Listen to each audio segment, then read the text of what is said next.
शुभ संध्या, सबको नमस्कार। चले भाई, आइए।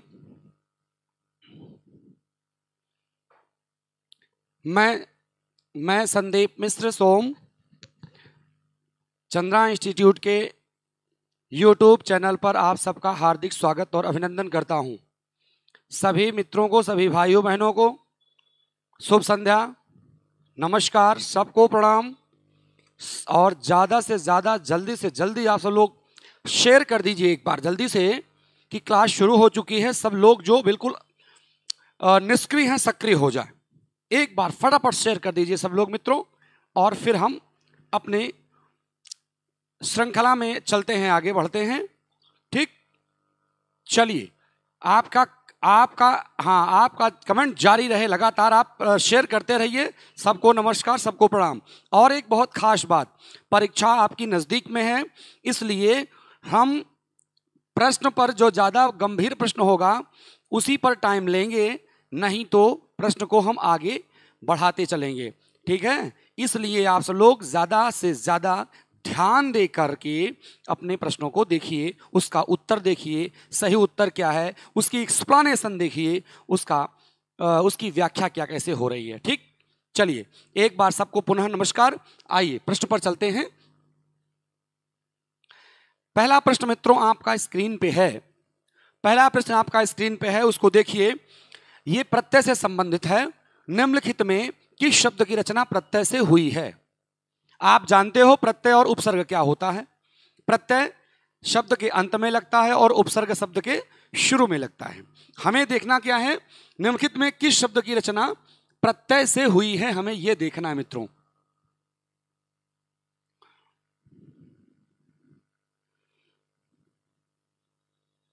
हमें यह देखना है कि शब्द की रचना प्रत्यय से हुई है। हमने देखो रेखांकित किया प्रत्यय से। इसमें पहला ऑप्शन आपका आया है अभियोग। पहला ऑप्शन क्या आया है? अभियोग, परोपकार, प्रतिकार, और अंतिम ऑप्शन आपका है डी, बहाव। ठीक है, तो पहला शब्द आपका है, पहला ऑप्शन इसमें अभियोग है, यानी योग शब्द में अभि उपसर्ग लगा है।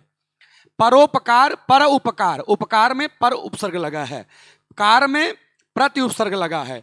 एक ऐसा है आपका ये बहाव, जिसमें बहना क्रिया है, बहना क्रिया है, और इसमें आव प्रत्यय लग गया तो क्या हो गया? बहाव, और एक भाववाचक बन गया। ठीक है, तो इसलिए प्रत्यय से कौन शब्द बना है? ये ऑप्शन डी सही होगा आपका। ध्यान से देखिए, अभियोग, परोपकार, प्रतिकार, ये सब किससे बने हैं मित्रों? उपसर्ग से बने हैं, और आपका ऑप्शन डी जो है ये बना है प्रत्यय से। चलते हैं मित्र अगला प्रश्न लेकर। देखिए यहां पर थोड़ा सा मिस्टेक हो गया है भैया, छापने में, प्रिंट करने में थोड़ा सा मिस्टेक है। यहां आंसू आ गया है, यहां होगा आंसू। ठीक है, अब प्रश्न आपके सामने है जो, वो प्रश्न क्या है? आंसू शीर्षक कविता के रचयिता हैं। आपके सामने हो सकता है ये नया प्रश्न हो, चूंकि ये महत्वपूर्ण प्रश्न है मित्रों, ये प्रश्न इंपॉर्टेंट है। आप अभी तक आंसू काव्य का नाम सुना होगा। आंसू काव्य ये जो है एक विरह काव्य है, विरह काव्य है। ठीक है, आंसू क्या है? एक विरह काव्य है। इसके रचयिता कौन है? आंसू विरह काव्य के रचयिता कौन है? जयशंकर प्रसाद। लेकिन प्रश्न क्या पूछा जा रहा है? आंसू शीर्षक कविता। यहां काव्य की चर्चा नहीं है, याद रखिएगा। इसी तरह से प्रश्न आपको उलझाएगा। ठीक है, आपको आंसू तो केवल एक जाने हो कि आंसू काव्य है, फट से आपने जयशंकर प्रसाद मार दिया, लेकिन आपसे गलती हो जाएगी यहीं। यहां क्या होगा? आंसू शीर्षक कविता पूछ रहा है। हालांकि इसमें भी आंसू काव्य में भी कविता ही है। ठीक है, इस करुणा कलित हृदय में क्यों विकल रागनी बसती, क्यों हाहाकार सरों में वेदना असीम गिरस्ती, मानस सागर के तट पर क्यों लोल लहर की घातें, टकराती बिलखाती पगली सी देती फेरी। ये इस आंसू से है। लेकिन ये आंसू शीर्षक कविता किसकी है? प्रसाद, निराला, पंत, महादेवी वर्मा। तो आप याद रखिए, ये जो आंसू शीर्षक कविता है ये सुमित्रा नंदन पंत की है। ध्यान से समझिएगा मेरे भाइयों, याद रखिएगा कि जो ये आंसू शीर्षक कविता है इसके रचयिता कौन है? सुमित्रा नंदन पंत। और आंसू विरह काव्य के रचयिता कौन है? जयशंकर प्रसाद। ठीक है, फटाफट आप शेयर करिए, फटाफट आप शेयर करते रहिए और हम ज्यादा से ज्यादा प्रश्नों को लेकर आज आपके सामने आने का प्रयास करें कि ज्यादा प्रश्न, कल से ज्यादा प्रश्न आज आपको हल कराएं हम। ठीक है, ज्यादा शेयर करिए मित्रों। चलिए मित्र, अगला प्रश्न आपके सामने है स्क्रीन पे।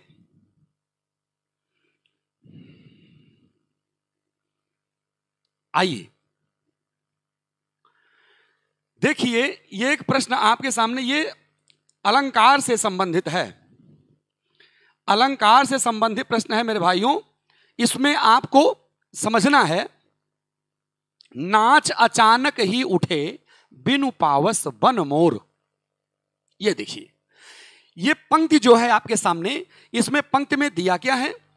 पंक्ति में क्या दिया है? नाच अचानक ही उठे, नाच अचानक ही उठे बिनु पावस बन मोर। बिनु, नाच अचानक ही उठे बिनु पावस, यानी बिना बरसात के ही अचानक मयूर नृत्य करना शुरू कर दिए। आपको पता होना यह चाहिए कि यहां पे मोर कब नाचना शुरू करते हैं? जब वर्षा ऋतु में बादल गरजते हैं, बादल घिर आते हैं, तब मयूर नृत्य करना शुरू करते हैं। यहां ना तो बादल वर्षा ऋतु है, ना तो बादल गड़गड़ा रहे हैं, अचानक मयूर नृत्य करना शुरू कर दिया है। ऐसी स्थिति में कौन सा अलंकार होगा? आपके सामने ऑप्शन है विरोधाभास, विरोधाभास, अन्योक्ति, विभावना, अपन्हुति। अब ये चार ऑप्शन में आपको ये जानना होगा अपन्हुति कहां होता है। सबसे पहले विरोधाभास क्या है? जहां जो विपरीत स्वभाव वाली वस्तुएं एक साथ होती हैं वहां क्या होगा? विरोधाभास होगा। लेकिन यहां विरोधाभास, दो विपरीत स्थिति परिस्थितियां उत्पन्न नहीं हो रही हैं। अन्योक्ति कहां क्या है? जहां किसी एक कथन के माध्यम से, सामान्य उदाहरण से किसी विशेष का को व्यक्त किया जाए, वो अन्योक्ति है। विभावना में क्या होता है? विभावना में यह होता है जहां कारण ना हो लेकिन कार्य उत्पन्न हो जाए। यहां देखिए क्या है, नाच अचानक ही उठे बिनु पावस बन मोर। मोरों के नाचने का कारण कौन है? पावस ऋतु यानी बादल, लेकिन बिना बादल के ही मोर नाच रहे हैं। इसलिए ऑप्शन कौन सा सही होगा? ऑप्शन सी सही होगा। विरोधाभास अन्योक्ति नहीं बल्कि विभावना अलंकार होगा। ठीक है, विभावना अलंकार के एक आध दो उदाहरण मैं यहां और आपको लिख रहा हूं। जैसे सायर नाही, सायर नाही सीप बिनु, सीप बिनु स्वाति बूंद, स्वाति बूंद भी नाही। ठीक है, सायर नाही सीप बिनु स्वाति बूंद भी नाही। और कबीर मोती नीपजे, कबीर मोती नीपजे शून्य शिखर गढ़ माही, शून्य शिखर गढ़ माही। ये भी अपन्हुति का उदाहरण, विभावना अलंकार का ही उदाहरण है। विभावना यानी कारण ना होने पर भी कार्य यहां पे उत्पन्न हो रहा है। ठीक है, विभावना अलंकार। एक और उदाहरण होता है, बिनु पग चले सुनय बिनु काना, कर बिनु कर्म करे विधि नाना, आनन रहित सकल रस भोगी, विनुवाणी वक्तावल जोगी। ये सारे उदाहरण किसके हैं? विभावना अलंकार के। इसलिए मित्रों चलिए अगला प्रश्न लेकर, चौथा प्रश्न आपके सामने है। चौथा प्रश्न आपके सामने है स्क्रीन पर। इसमें क्या पूछा गया है? रत्नाकर की रचना गंगा अवतरण किस छंद में रचित है?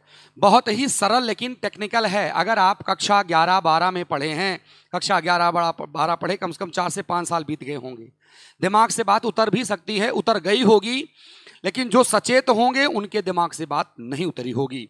आप याद रखिए कि ये गंगा अवतरण लिखा है ना, निकसिक मंडल ते उमंडिन मंडल खंडित धाई धारे अपार वेग सो वायु विहंडित। ये गंगा अवतरण की पंक्तियां हैं। तो रत्नाकर जी ने ये रचना जो गंगावतरण लिखा है, ये किस छंद में लिखा है? किस छंद की बात कर रहे हैं?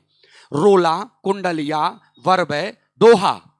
तो आप समझ लो ये रोला छंद में लिखा गया है, प्रसिद्ध रोला छंद में लिखा है। निकसि कमंडलते उमंड नभमंडल खंड, ये सममात्रिक छंद होता है। कौन? रोला कैसा छंद है? सममात्रिक छंद है, सममात्रिक छंद है। ठीक, चलिए अब आपको थोड़ा सा यहीं भी दिखा दें कि कुंडलिया कैसा छंद है? विषम मात्रिक छंद है। कुंडलिया कैसा छंद है? विषम मात्रिक छंद है। ये किससे किससे मिलके बनता है? ये दोहा और रोला से मिलके बनता है। ये वरवै भी कैसा है? अर्ध सममात्रिक छंद है, अर्ध सममात्रिक छंद है। ठीक है, और दोहा भी कैसा है? अर्ध सममात्रिक छंद है। ये सममात्रिक छंद है रोला, विषम मात्रिक, ये दोनों अर्ध सममात्रिक छंद हैं। ठीक, चलिए मित्र अगला प्रश्न,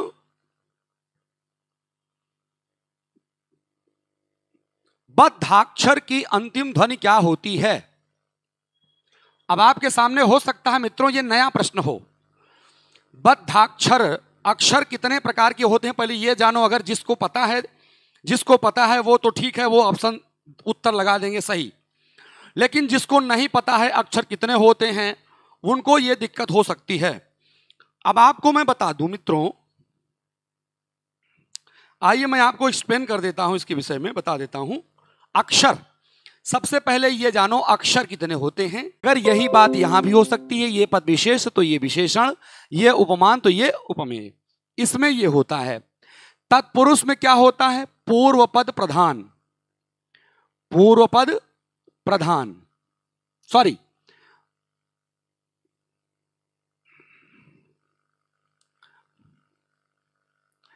इसमें तत्पुरुष में उत्तर पद प्रधान, उत्तर पद प्रधान होता है। किसमें? तत्पुरुष में। द्विगु में पूर्व पद संख्यावाची, पूर्व पद संख्यावाची। संप्रदान तत्पुरुष में, तत्पुरुष का ही एक भाग है संप्रदान तत्पुरुष, इसमें क्या होता है? उत्तर पद प्रधान होता है। लेकिन दोनों के मध्य में के लिए चिन्ह परसर्ग लुप्त होता है। तो यहां गौशाला जो शब्द है ये क्या है? गाय के लिए, गाय के लिए शाला, तो इसलिए के लिए यहां पे क्या है? छिपा हुआ है। इसलिए ऑप्शन कौन सा सही होगा मित्रों? ये डी, ऑप्शन डी सही होगा। संप्रदान तत्पुरुष हमारा 7वां प्रश्न का ऑप्शन होगा। चलिए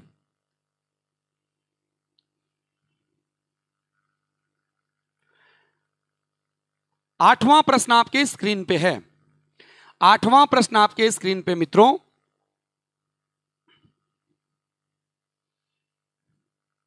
आठवां प्रश्न है द्विवेदी युग में काव्य की भाषा क्या थी? द्विवेदी युग में काव्य की भाषा क्या थी? आज द्विवेदी युग में काव्य की भाषा, याद रखिए भारतेंदु युग, भारतेंदु युग और यह है द्विवेदी युग। अंतर जान लीजिए, भारतेंदु युग में अगर देखा जाए तो जो गद्य था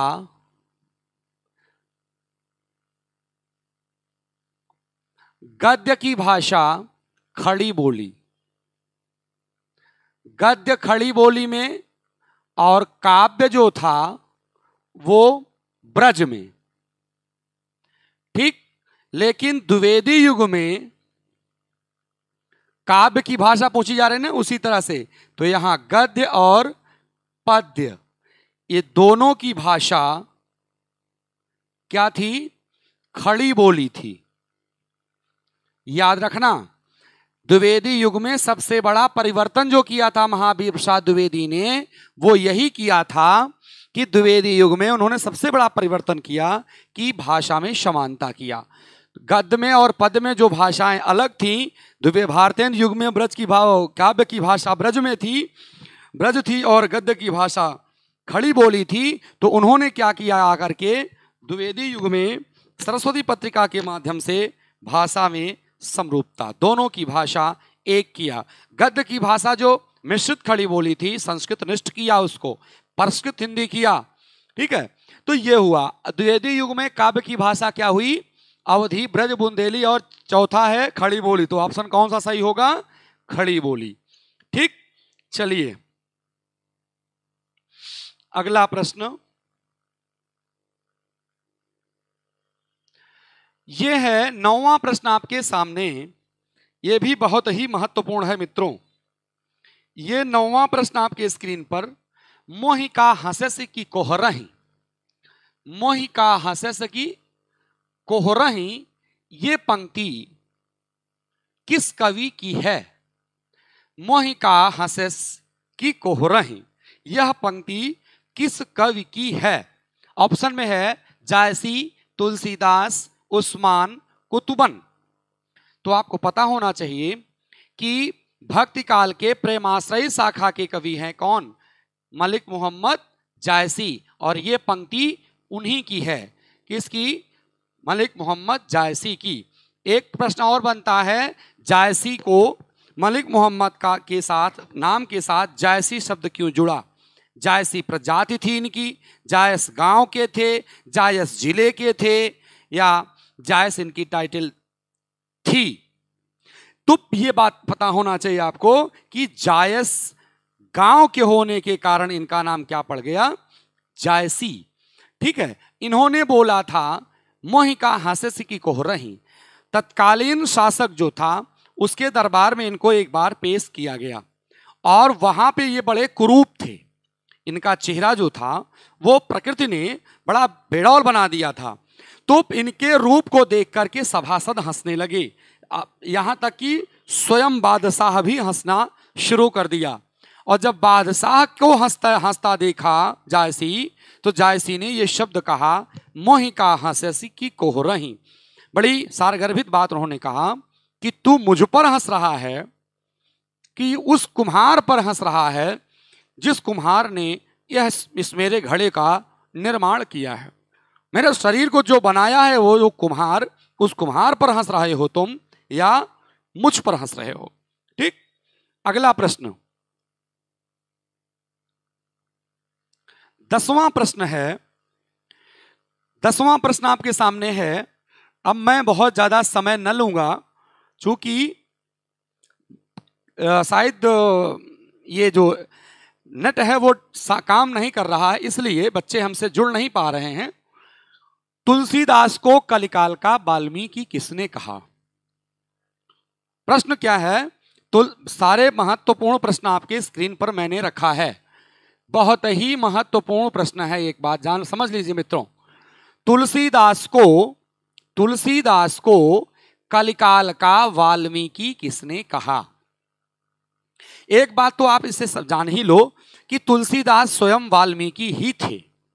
तुलसीदास स्वयं वाल्मीकि ही थे, यानी इसको तो मानस रहस्य में कई प्रमाण मिलते हैं कि रामचरितमानस की शुरुआत इन्होंने व से किया और समापन भी व से किया। ठीक है, तो तुलसीदास वाल्मीकि थे ही, लेकिन कलिकाल का वाल्मीकि इनको किसने कहा, यह प्रश्न आपके सामने आता है। इसमें ऑप्शन आपके सामने है आचार्य रामचंद्र शुक्ल, नाभादास, रामचरणदास, इनमें से कोई नहीं। 4 ऑप्शन आपके सामने है मित्रों। इनमें से ऑप्शन जो आपका सही होगा वो ऑप्शन बी सही होगा। नाभादास जी ने इनको कलिकाल का वाल्मीकि कहा है। कलिकाल का वाल्मीकि, कलिकाल के वाल्मीकि की उपाधि किसने दिया तुलसीदास जी को, नाभादास जी ने दिया। चलिए भाई अगला प्रश्न मैं चलता हूं लेके। 11वां प्रश्न आपके सामने आता है, और उसमें 11वां प्रश्न है, अयोध्या सिंह उपाध्याय हरिऔध को प्रिय प्रवास के लिए कौन सा पुरस्कार मिला।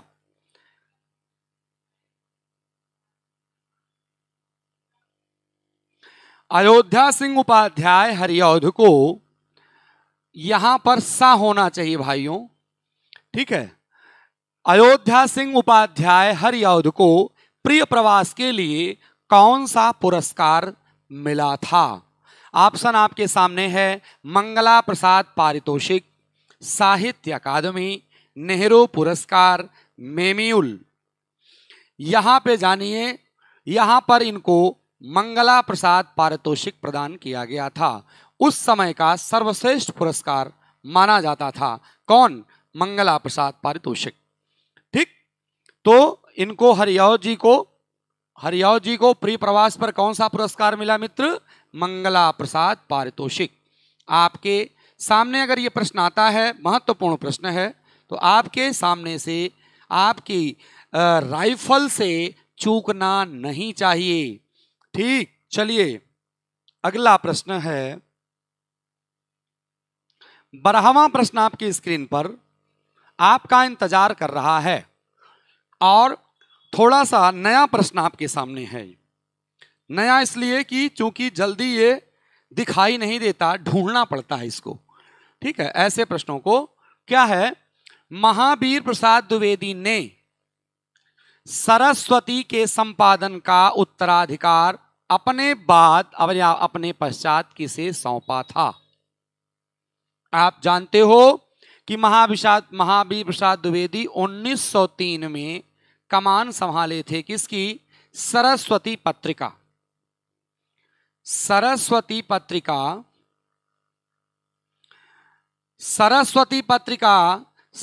पत्रिका की कमान को संभाला 1903 में। अब 1903 से 1918 तक, कहीं कहीं 1920 भी देते हैं, लेकिन 1918 तक इन्होंने इसके संपादन किया।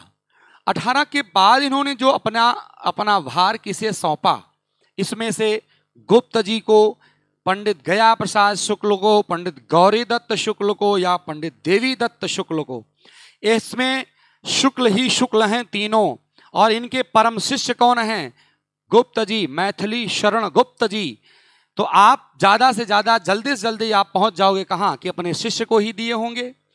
लेकिन याद रख लेना, जो विद्वान श्रेष्ठ महान लोग होते हैं वो कितना भी प्रिय हो, लेकिन बहुत बड़ी जिम्मेदारी योग्य व्यक्ति को सौंपते हैं, जिसमें सारी चीज लेकर के चलने की क्षमता होती है। उनके अंदर कहीं मोह नहीं उत्पन्न होता। तो उन्होंने अपने प्रिय शिष्य गुप्त जी को, अच्छे कवि तो थे लेकिन संपादक नहीं थे, ठीक है, इसलिए उन्होंने इसका भार किसको दिया? पंडित देवी दत्त शुक्ल को। ठीक है, अपने पश्चात सरस्वती के संपादन का उत्तराधिकार उन्होंने किसको सौंपा भैया? पंडित देवी दत्त शुक्ल को। चलिए भाई,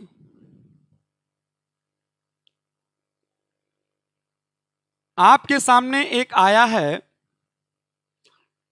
प्रश्न, सरल प्रश्न है, बहुत कठिन नहीं है, लेकिन जो पढ़े होंगे उनके लिए। बिना पलक गिराए के लिए एक शब्द क्या होता है? बिना पलक गिराए के लिए एक शब्द क्या होगा? ठीक, ऑप्शन क्या दिया गया? अपक, निमेष, निर्निमेष, इनमें से कोई नहीं। निर्निमेष होगा भैया, इसमें मिमेष हो गया है, ये होगा निमेष। निर्निमेष, निर्निमेष में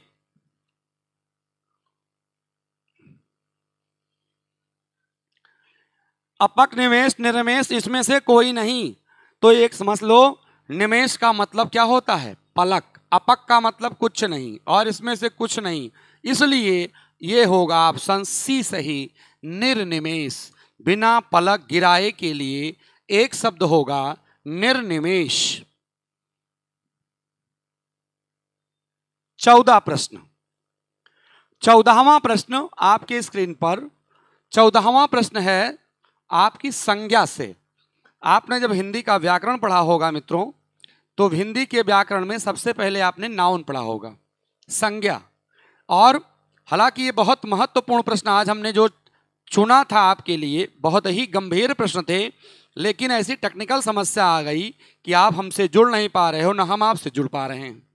ठीक है, फिलहाल आज घर घर में रावण हैं, रेखांकित पद में संज्ञा का रूप है।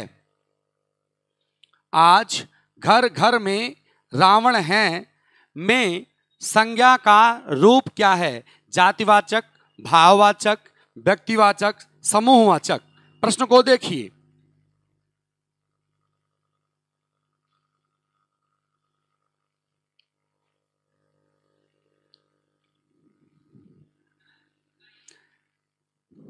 ये नेट नहीं चल रहा है मैम, मैं लाइव हूं, कोई मतलब इसका निकल रहा है कि मैं फालतू ऊर्जा खर्च कर रहा हूं अपनी? ना बच्चों का कोई बिल्कुल शांत, ना कहीं कोई कमेंट है, ना कोई रिप्लाई, कुछ नहीं, बिल्कुल हम बोलते जा रहे हैं बस, और वहां से कोई रिप्लाई नहीं आ रही है।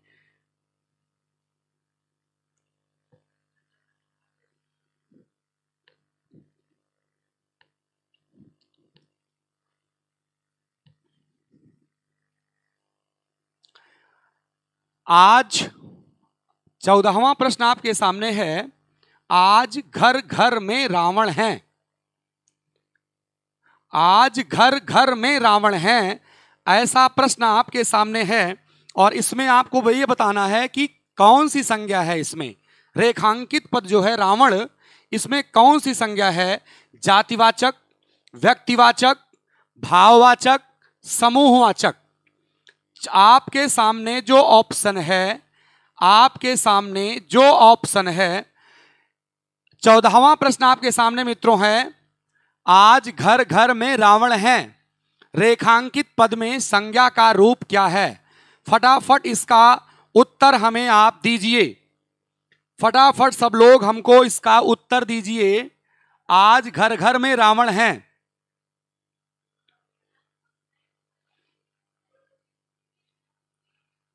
आज घर घर में रावण हैं, मैं इसका उत्तर जानना चाहता हूं मित्रों। हाँ बिल्कुल, नेट सही नहीं है सर, इसीलिए दिक्कत हो रही थी। फिलहाल जो भी चल रहा है देखते रहिए, इसका उत्तर हमें दीजिए। 14वें प्रश्न का ऑप्शन बताइए फटाफट।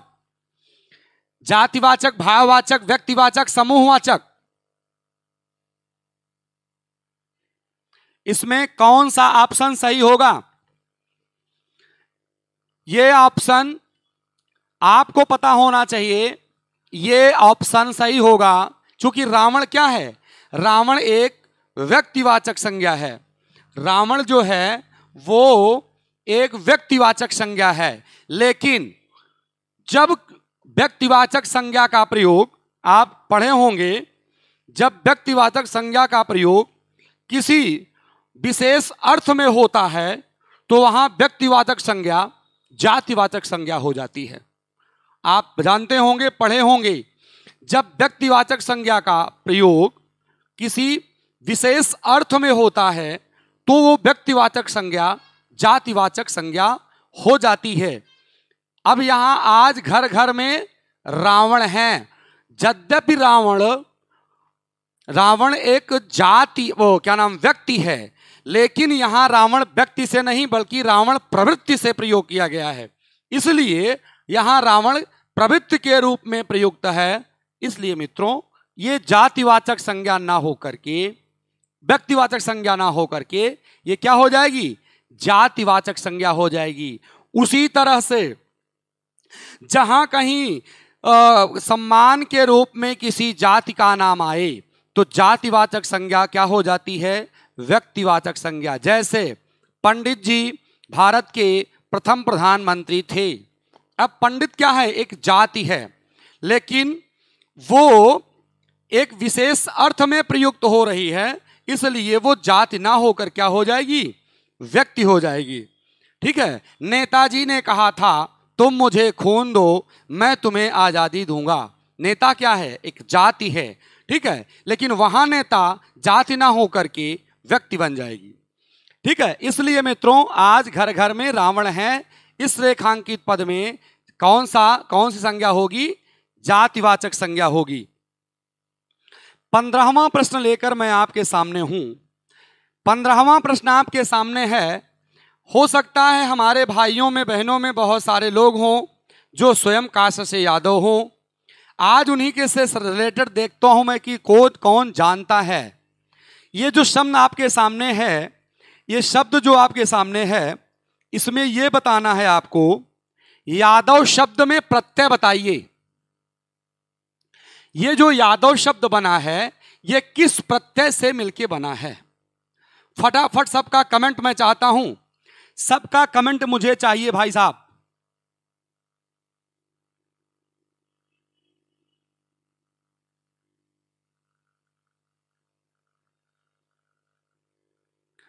जी जी जी,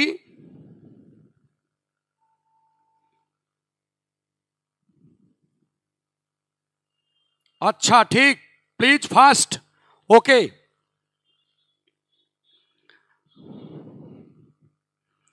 यादव शब्द में प्रत्यय कर्तृवाच्य कृत प्रत्यय, भाववाचक कृत प्रत्यय, भाववाचक तद्धित प्रत्यय, अपत्यवाचक प्रत्यय। जहां यहां पे अपव्यय लिखा है यहां पे होना चाहिए अपत्यवाचक, अपत्यवाचक।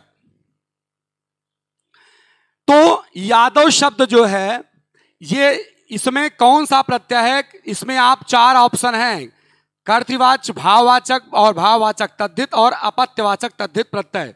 तो इसमें कौन सा ऑप्शन सही होगा? अपत्यवाचक तद्धित प्रत्यय। ठीक है, इसे अपत्यवाचक या संतान सूचक भी कहते हैं, संतान सूचक भी कहते हैं, संतान सूचक प्रत्यय भी कहते हैं। जैसे वसुदेव, वसुदेव से बन जाता है क्या? वासुदेव। ठीक है, और वो क्या नाम से, पर्वत से बन जाता है, पर्वत से बन जाता है पार्वती। और एक बात समझ लीजिए, जिनको बहुत जल्दी है हम उनकी जल्दी को नहीं लेके चल पाएंगे। हम जिस टॉपिक पे पढ़ा रहे हैं उस टॉपिक को जब तक मैं संतुष्टि से नहीं पढ़ा लूंगा मैं आगे नहीं बढ़ूंगा। जिसको आपत्ति है वो अपनी आपत्ति को अपने पॉकेट में रख ले। ठीक है, क्योंकि जो हमसे बच्चे जुड़े हैं उसमें सारे बच्चे फास्ट नहीं हैं, सारे बच्चे फास्ट नहीं हैं। और ये शिक्षण पद्धति होती है कि जो सबसे कमजोर है उसे भी लेके चलना चाहिए। हम जो टॉपिक पढ़ा रहे हैं उस टॉपिक को जब तक सम्यक समझा नहीं लेंगे तब तक आगे नहीं बढ़ेंगे। समझ में आ रही बात सबको? चलिए, यादव शब्द में प्रत्यय जो लगा है बना है यदु शब्द। यदु शब्द से बना है क्या? यादव। आपको बता दूं, यदु शब्द से बना है क्या? यादव। भगवान कृष्ण जब यदुवंश में पैदा हुए तो यदुवंश में पैदा होने के कारण क्या कहलाए? यादव।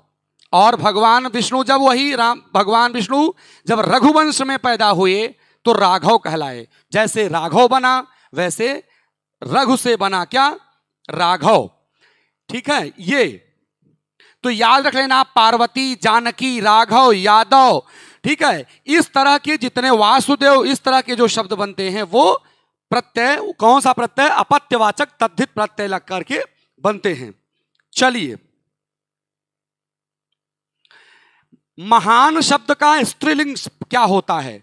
आपके सामने जो प्रश्न है, ये जो आपके सामने प्रश्न है इसका स्त्रीलिंग क्या होता है? जैसे एक महान शब्द है, ज्यादातर पढ़े लिखे लोगों को देखता हूं जो पत्र लिखते हैं, कहीं भी किसी के पास प्रार्थना पत्र लिखते हैं तो लिखते हैं कि अतः महोदय से सविनय निवेदन है कि हमारे प्रार्थना पत्र स्वीकार करके और हम पर कृपा करने की हम पर हमारे कार्य को करने की, हमारे कार्य को करवाने की महान कृपा करें। बड़े बड़े लोग, पढ़े बीए और एमए करके जो आए हैं, ऐसे लोग, जितने लोग बैठे हो आप, इसमें से भी बहुत ऐसे लोग होंगे उनको ये पता नहीं होता कि महान शब्द का स्त्रीलिंग क्या होता है और कृपा जो है वो स्त्रीलिंग है, उसके साथ कौन सा शब्द प्रयोग करें। महान शब्द का स्त्रीलिंग शब्द क्या होगा? इसमें ऑप्शन है महाना, महनीय, महती और महानी। तो याद रख लेना, महनीय जो होगा विशेषण होगा इसका, महान का। और ये जो है ये अपने आप में स्वयं महान एक विशेषण है। और यहां ये स्त्रीलिंग क्या हो जाएगा इसकी? महती कृपा करे। ठीक है, तो महान का स्त्रीलिंग क्या हो जाएगा? महती। चलिए,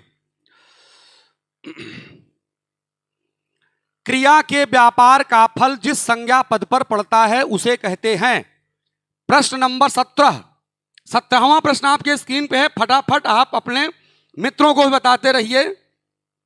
और ये पढ़ा पढ़ाया प्रश्न आपके सामने है, फटाफट बताइए इसको। क्रिया के व्यापार का फल, क्रिया के व्यापार का फल जिस संज्ञा पद पर पड़ता है उसे कहते हैं कर्ता कारक, संबंध कारक, अपादान कारक, कर्म कारक। तो याद रख लो, कार्य को जो करता है वो कौन करता है? कर्ता। उसे क्या कहते हैं? जो कार्य को करने वाला होता है वो कर्ता कहलाता है।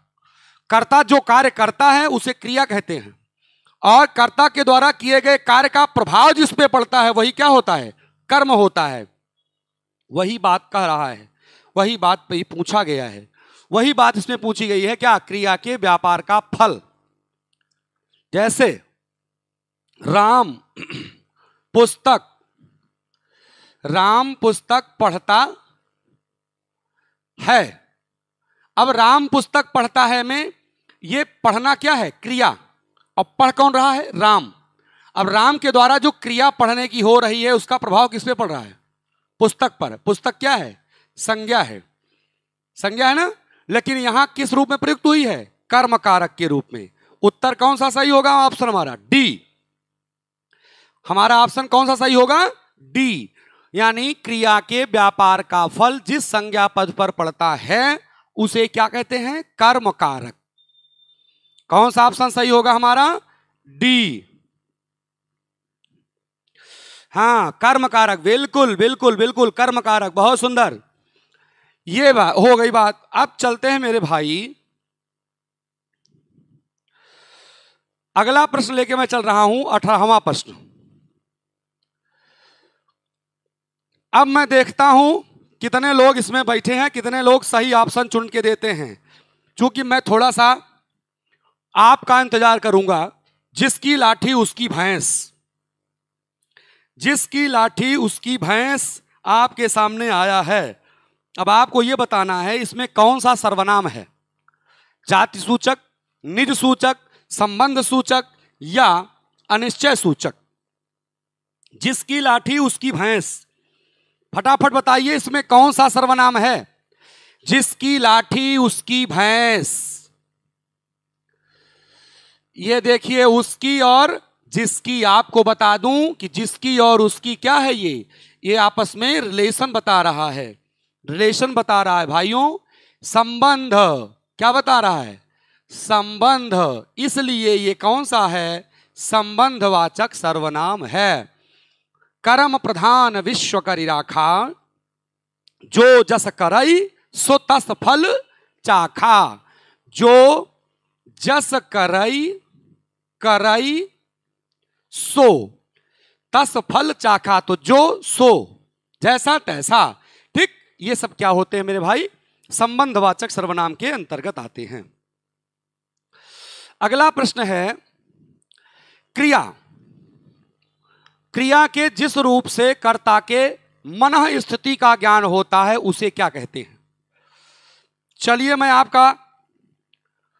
आपके ज्ञान को देख लेता हूं, थोड़ा टटोल लेता हूं, कहां तक व्याकरण पढ़े हैं आप। अगला प्रश्न आपके स्क्रीन पे है, क्रिया के जिस रूप से कर्ता की मनः स्थिति का ज्ञान होता है उसके मूड का पता चलता है। मूड जिसे कहते हैं। कहा मूड सही नहीं है, जिससे मूड का पता चलता है उसे क्या कहते हैं? फटाफट उत्तर, ऑप्शन बताओ। 4 ऑप्शन है, क्रिया, वृत्ति, कर्म और आधार। प्रश्न है 19। शाबाश शाबाश, वेरी गुड, बहुत सुंदर। क्या होता है? वृत्ति। उसे क्या कहते हैं? वृत्ति। तो मुझे जहां तक समझ में आ रहा है कि व्याकरण से प्रश्न आपके गलत नहीं होंगे। व्याकरण में अच्छी पकड़ बना रखे हैं आप। ठीक है, चलिए आइए, 20वां प्रश्न आपके स्क्रीन पे है। इसको बताइए मित्र, इसको बताइए। 20वें प्रश्न का उत्तर दीजिए। निम्नलिखित में कौन सी क्रिया अकर्मक है? ऐसी क्रिया, इसमें से चुनिए कौन सी क्रिया अकर्मक है, यानी जो कर्म युक्त नहीं है। ऐसी क्रिया चुनिए भाइयों जो कर्म युक्त नहीं है। निम्नलिखित में से कौन सी क्रिया अकर्मक है? पढ़ना, सुनना या सुनाना, लिखना, जागना। इन चारों में कौन सी क्रिया अकर्मक है? ऑप्शन आपका मैं जानना चाहूंगा। कौन सी क्रिया अकर्मक है? पढ़ना, सुनाना, लिखना और जागना। हाँ ठीक, सबका डी बिल्कुल सही, ऑप्शन डी सही है। पढ़ना, देखिए पढ़ना, इसमें ये डी ऑप्शन सही होगा। जब आपको सबको पता है तो एक्सप्लेन करने की आवश्यकता नहीं है, इसलिए मैं इसे एक्सप्लेन नहीं कर रहा हूं। चलिए अगला प्रश्न लेके मैं आपके आगे आ रहा हूं।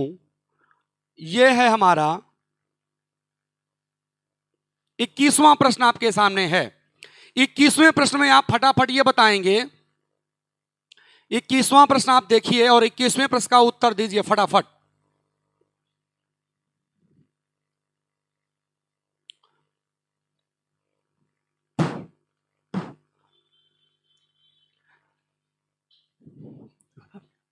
इक्कीसवां प्रश्न आपके सामने है मित्रों। नेहा ने निबंध लिखा होगा। नेहा ने निबंध लिखा होगा। फटाफट इसका उत्तर हमें चाहिए 21वें का। 21 का उत्तर चाहिए, कौन सा सही होगा? संदिग्ध वर्तमान काल, सामान्य वर्तमान काल, संदिग्ध भूतकाल और पूर्ण भूतकाल। 21 में सी। अरे वाह भाई वाह, बहुत सुंदर। ऑप्शन हमारा सही क्या होगा? नेहा ने पत्र लिखा होगा, निबंध लिखा होगा में हमारा ऑप्शन कौन सा सही होगा भाइयों? हमारा ऑप्शन सही होगा ऑप्शन सी, संदिग्ध भूत काल। ठीक, चलिए 22वां प्रश्न। 22वां प्रश्न आपके स्क्रीन पे है। फट से इसका भी उत्तर, चूंकि मैं व्याकरण से आज ज्यादा प्रश्न लिया हूं, साहित्य से कम। रोज साहित्य से ज्यादा लेता था, व्याकरण से कम। आज आपके सामने 22वां प्रश्न है। जहां क्रिया का सीधा संबंध कर्ता से होता है वहां वाच्य होता है। कर्तृवाच्य, कर्मवाच्य, भाववाच्य, तीनों। 22वां प्रश्न आपके स्क्रीन पे है मित्रों। 22वां प्रश्न को देखो, 22वें प्रश्न को।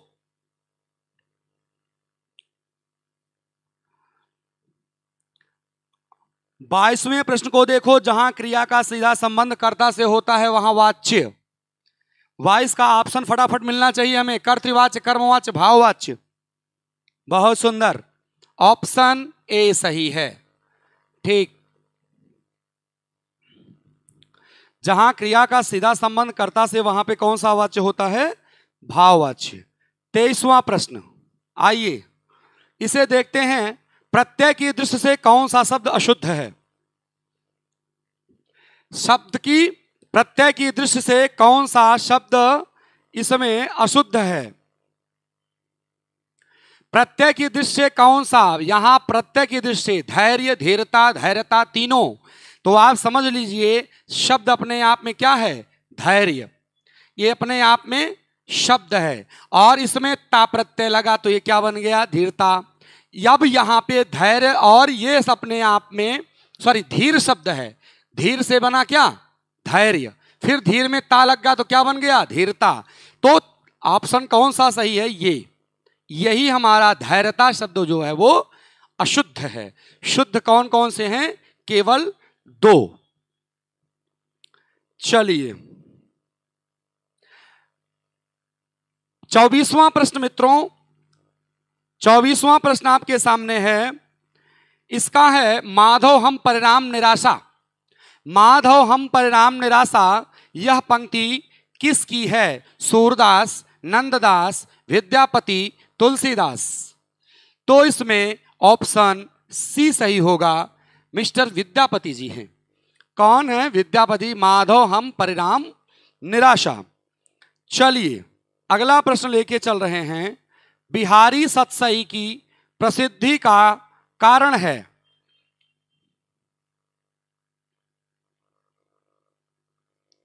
बिहारी, बिहार नहीं, क्योंकि बिहार सुपरटेट का क्वेश्चन टाइप कर रहे थे इसलिए बिहार लिख दिए। उसमें होना क्या चाहिए? बिहारी। बिहारी सतसई की प्रसिद्धि, प्रसिद्धि प्रसिद्धि नहीं, प्रसिद्धि का कारण क्या है? कल्पना की समाहार शक्ति, पिंगल वर्णन, नायिका भेद और प्रतीकों का समुचित प्रयोग, प्रतीकों का समुचित प्रयोग। तो यहां ऑप्शन कौन सा सही होगा? कल्पना की समाहार शक्ति। 25वें का ऑप्शन ए सही होगा। 26वां प्रश्न, सतह से उठता हुआ आदमी। हो सकता है आपको प्रश्न सरल दिख रहा हो, लेकिन मित्र सरल है नहीं। ये इंपॉर्टेंट प्रश्न है और सतह से उठता आदमी की विधा है। तो ये जान लो, ये विधा है क्या? कहानी संग्रह। कौन सी विधा है? कहानी संग्रह। और इसके लेखक हैं कौन? गजानन माधव, गजानन माधव। मुक्तिबोध, मुक्तिबोध। ये है कहानी। ऑप्शन कौन सी सही होगा? ऑप्शन बी सही होगा। 27वां प्रश्न, कौन सी भाषा देवनागरी लिपि में लिखी जाती है? निम्नलिखित में से कौन सी भाषा देवनागरी लिपि में लिखी जाती है? इसमें देवनागरी लिपि में लिखी जाने वाली कौन सी भाषा है? गुजराती, पंजाबी, बंगला और मराठी। तो कौन सा ऑप्शन सही होगा? मराठी। इन सब की अपनी अपनी लिपि है। पंजाबी किस में लिखी जाती है? गुरुमुखी में।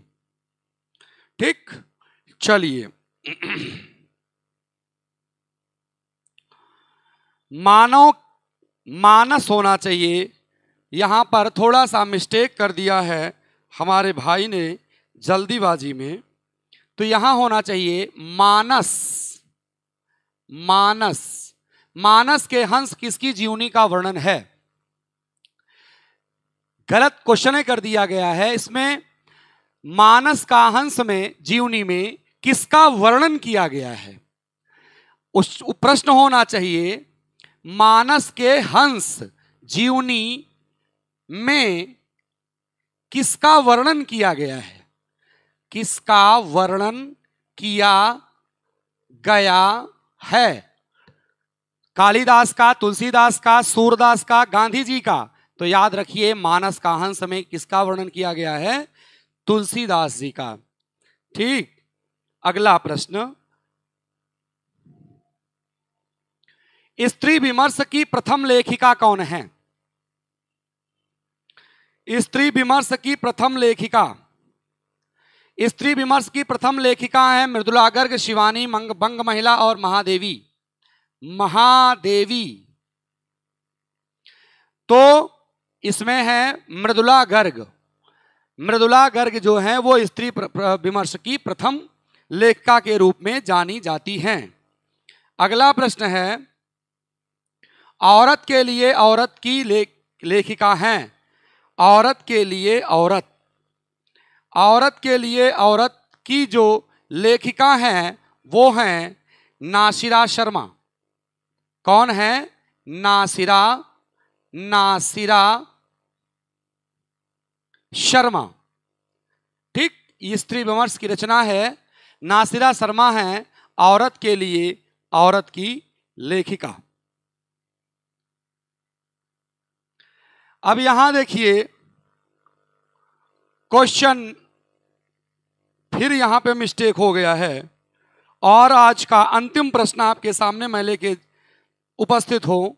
सेना, यहां होना चाहिए सेना। सेना आगे बढ़ी में आगे रेखांकित पद क्या है? संबंध बोधक अव्यय है, क्रिया विशेषण है, विशेषण है, इनमें से कोई नहीं। ठीक है, सेना आगे बढ़ी में ये जो रेखांकित पद है इसमें ये क्या है? तो ये है क्या? क्रिया विशेषण। चूंकि बढ़ना क्या है? क्रिया है, और क्रिया के पहले जो प्रयोग हुआ है ये क्या है? क्रिया विशेषण है। तो इसलिए आज हम 31 प्रश्न कुल सॉल्व किए और आज यहीं पे हम विश्राम करते हैं। पुनः कल ज्यादा से ज्यादा प्रश्न लेके आपके सामने उपस्थित होंगे तो एक बार आपको ये क्लास कितनी समझ में आई, कितनी अच्छी लगी, एक बार कमेंट करके प्लीज बता दो। हालांकि नेट तो सही नहीं था इसलिए बहुत ज्यादा जुड़ाव नहीं हो पाया। ठीक, तो इसके बाद आपकी फिजिक्स की क्लास है और सर बिल्कुल बेताब हैं आने के लिए, पढ़ाने के लिए। ठीक, तो आज क्लास यहीं पे सस्पेंड की जाती है। ओके।